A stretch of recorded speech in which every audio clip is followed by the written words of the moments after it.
Hey everybody, it's your pal Drew, 30-year comic book industry veteran for DC, Marvel, Crush, and Dark Horse, IDW, Image, etc. And a long-time comic fan since when my age was in the single digits. Big-time comics fan. So, I like to share my passions. I've been a professional I've worked some big old jobs, I've worked small jobs, I work any jobs because I love what I do. And here we go. We're going to go through comics for my spinner rack. One thing I wanted to say before I get started is I kind of hope there'll be more viewers than there have been. It's almost like the amount of viewers have stagnated. So I tend to do more videos on my other channel because I get 1,000 views. And I'm not trying to guilt anybody. It's just that if you don't see as many of these, that's why, and also these comics take a while to read, believe it or not. I read a lot of crap, but sometimes just deliver some fun little stuff. Okay, now Cyclops from Marvel Comics Presents. I pick these up periodically. Shocking. This is a Rob Liefeld cover, believe it or not. And it's inked by P. Craig Russell, so it's got that nice sheen to it. But yeah, look, feet. How about that? I know, that's an old joke. Starts off with Ron Lim and Bob Harris doing the writing, and Bruce Patterson is inking it. I love what he's doing to Ron Lim, because sometimes Ron Lim's stuff could be a little flat, And Bruce Patterson is just one of those great inkers. No matter, see how much he punched it up. Really good stuff. Oh, and it's 8-page stories. It's a, anthology. And we go into one of the chapters, chapter 7 of Panther's Quest. It's where he goes to apartheid to find his long-lost mother. And you have the reunited team of, I was going to say Tom DeFalco, but Don McGregor, Gene Colan, and Tom Palmer. Although I can't remember who inked, anyway, never mind. Colan and I can't believe it. Don McGregor did a lot of indies stuff in the 80s. They did Ragamuffins, they did, and also for DC, they did Nathaniel Dusk, which I covered. So it's part of, it's all been collected in a Marvel Masterworks, which is great. Now, Home is Where the Heart Is. Like Doctor Strange, the 80s, he had so many great, outstanding, and distinct artists, and the 70s. Like there's Bruner, there's Gene Colan, there's Bruner, Marshall Rogers, Paul Smith, Kevin Nolan, Dan Green, and this guy took over after Paul Smith left. It is wonderful stuff. It's Mark Badger, and he's got a really great style. It's like some artists are perfect for Doctor Strange, and I would say he is. Especially that. Wow. Love it. Then we go into a Daredevil story that is a prelude to Damage Control, which was a humor miniseries, 2 of them, where they dealt with the aftermath of superheroes fighting big machines, and places get demolished. So they're like the ones who clean up the mess, and it's got a fun sitcom sort of cast. And so this actually came before, I think. Let's see, Dwayne McDuffie, Ernie Colan, and Al Williamson. I really like that combination on there. So now we go to the Ferret. I love these. They're just wonky, but they're fun. It's number 1. Ooh. First frenzied issue. Well, what year to come out? Let's see. Everybody's okay. I'm going to stay here until you folks shoot burger. Anyway, it says 1992. I can just read it. And it's Tom Derenick, who I got the ink on a miniseries called just JLA and the 99, which was like this independent comics company that I don't even know, but really nice stuff here. And Tom, he went from being, just a solid guy in the beginning, and he inks himself now. Selfish pencilers, but his stuff's magnificent. I mean, he's one of those guys who he's really should be a superstar, but I don't know. But people who know his work, they all love it. I mean, look at the movements. He's got the anatomy down right, and he's kind of like the Wolverine. Everybody needed a Wolverine or two. So that's really nice. That's like a spine control on a cyborg. Really, really fun stuff. I love this stuff. And I think, who wrote this? R.A. Jones. He was a contributor to Amazing Heroes for a long time. And now we are going to Spotlight Comics with The Mighty Heroes. And Jim Ingle did the cover.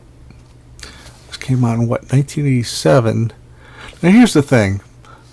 $1.75, that was the going rate for an indie book that had full color, but this is black and white. And a lot of times the indie books that were $1.75, they were on high quality Baxter paper, had great printing and full color. So somebody cheaped out on this. When I was little, I loved these characters.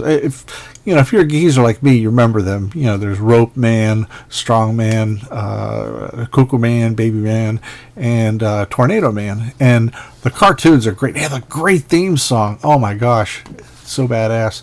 So I don't know why they couldn't add color. I mean, maybe it was the license. That's the only thing I could think of from Spotlight Comics. I've never really heard of them before. And Joe Gill, the guy who wrote like hundreds of scripts for Charlton, this might be some of his last stuff. I don't know, but it's fun. It's in the tradition. But I tell you what, it would make a great coloring book, and I don't mean that in an insulting way. Because look, the line widths they change. I mean, they're a little close. It's not too. You're not doing teeny tiny lines in the back, but I like it a lot. I love the characters. And then we got Heckle and Jekyll. So, but, that much for no color. So, I got this out of the dollar bin. And brings back some memories. Now, whoa! Crackbusters! And it's Showcase, not Spotlight Comics. Crackbusters. And you see Rich Buckler. I got a funny aside about Rich Buckler. I mean, he, did a ton of really great work in the 70s. And then as the 80s came around, it's weird. I don't know why Buckler didn't do much. He was really wasn't on the scene at Marvel between 1980 and like 86 or 7. And I don't know if it was a Jim Shooter thing or if it was Rich Buckler wanting to do more indie stuff. Like he got to do. Excuse me a second. I gotta pick something up. Used to not make noise when I hunch down. So, well, anyway, these characters here. I have to show you this real quick. The costume designs remind me of the Vigilante from DC Comics, created by George Perez or designed by George Perez and Marv Wolfman. So they sort of have that goggles look to it and the white, boots and stuff. And also, they resemble... Where's the other one? Oh, John Target. Oh, what a great book. And, it's got that simple style. I'll show you in a sec. Ooh. Okay, come on. Yeah, see, it's really, really Target. Except that... except the gloves on John Target Man Stalker flare out a little bit.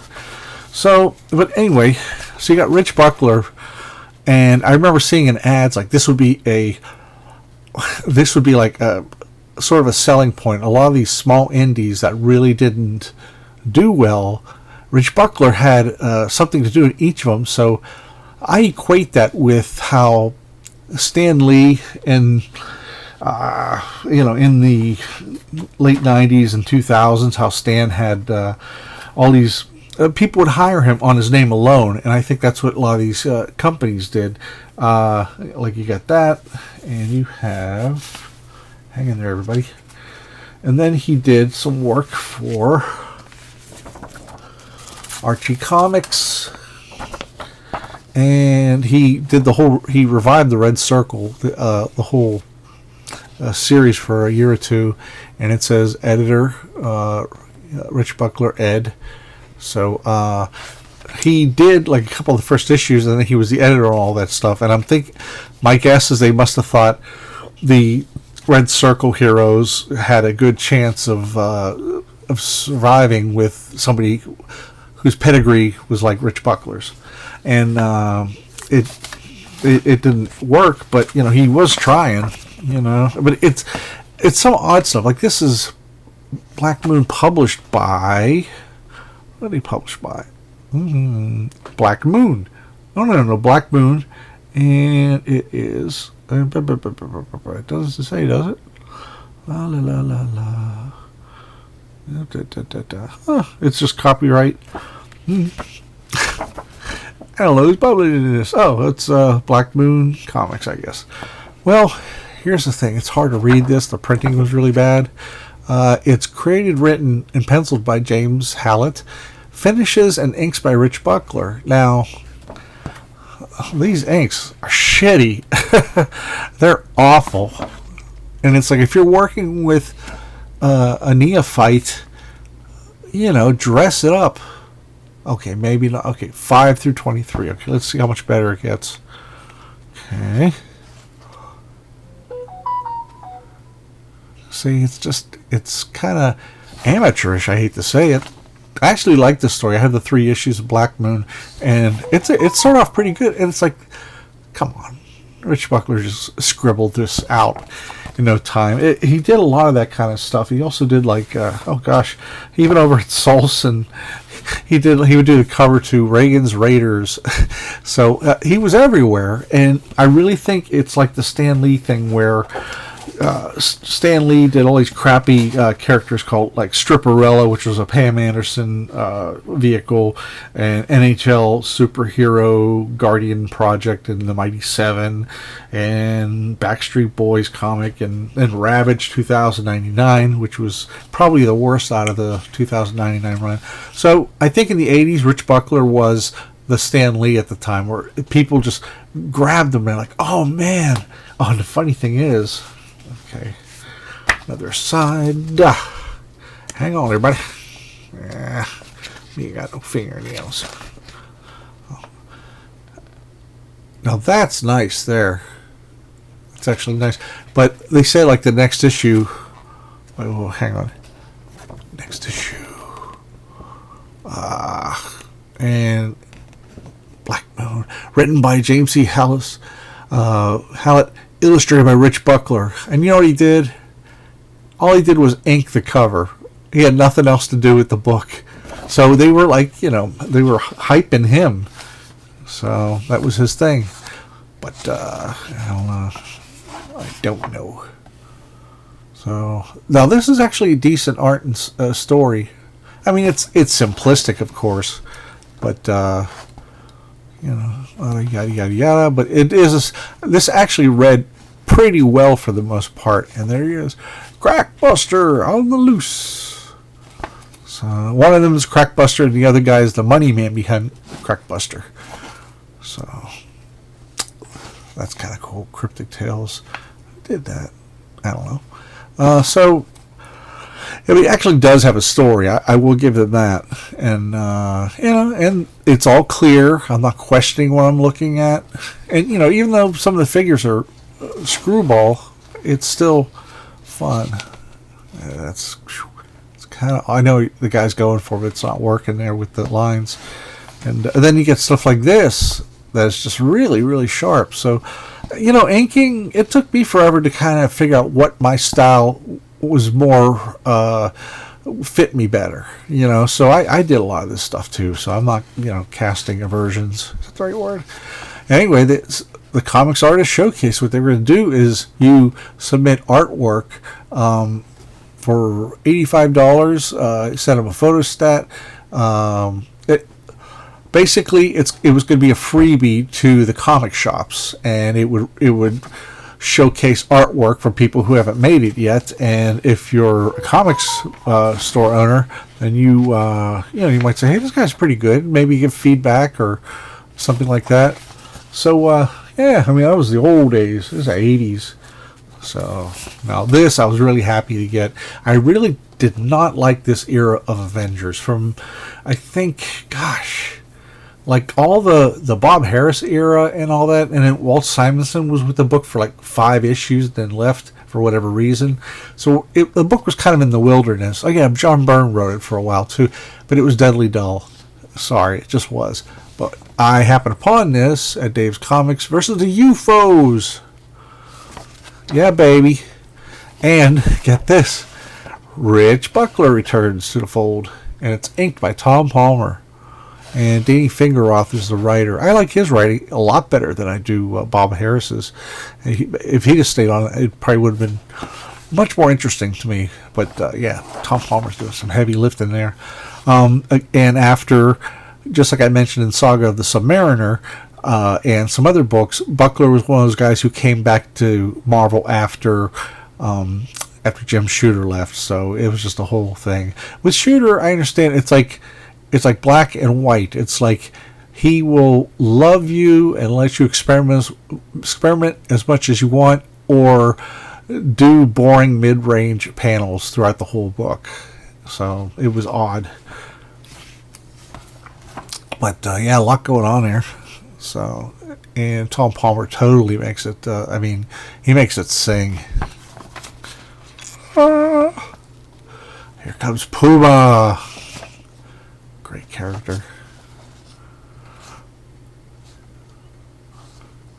I like how Thor says, a second, my hammer shall force him to answer.